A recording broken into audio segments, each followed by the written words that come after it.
Alright, Holly, here and Matt, here's a how-to video. Of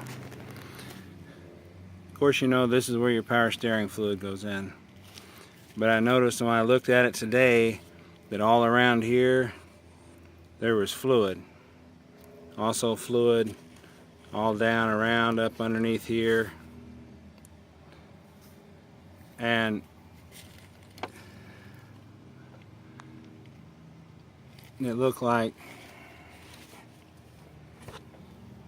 it had been leaking. Now I don't know whether you spilled some when you were trying to pour it, or if you overfilled it and when it got hot it sprayed out the top. So, and I don't know if they showed you this part or not. Ooh. See all those air bubbles in there? See if it'll focus any better on that. See those air bubbles? They're not supposed to be there.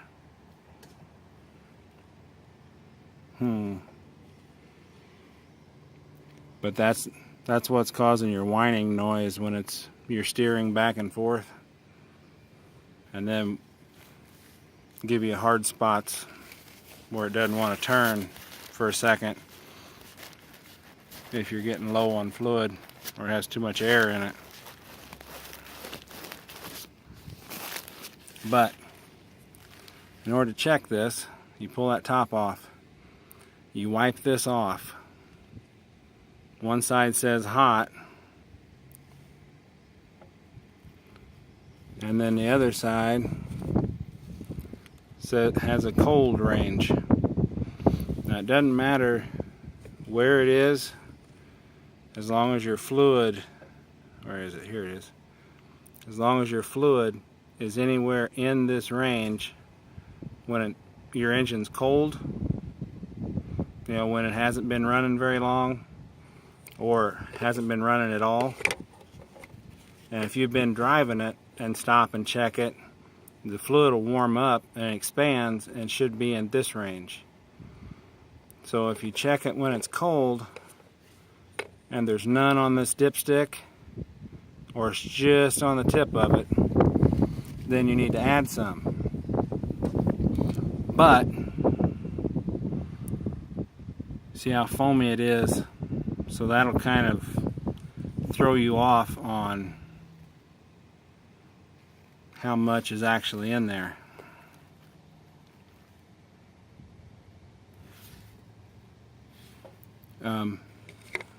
You put this in there and then pull it back out and check. Well, right now the top of the bubbles are in the cold range. So looks like you need to check it after it's set for a while and all the bubbles are gone to see what the real level is. When I checked it before I started it, there was just a little bit on the very end of it, which meant that it was low. So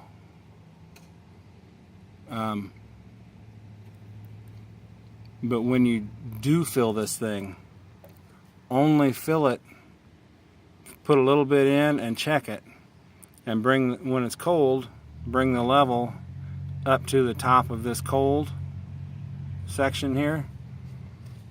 You know, and then you can put it back in and check it and keep pouring a little bit at a time. You don't want to fill this thing all the way up, because when it gets hot and expands, it'll come out of the top of here and leak all over everything.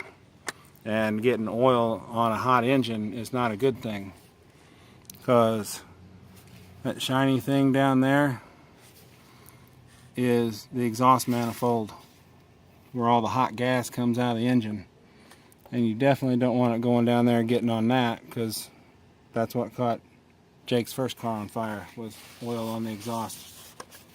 So, and then make sure that when you put it in, that you turn it all the way till it stops. So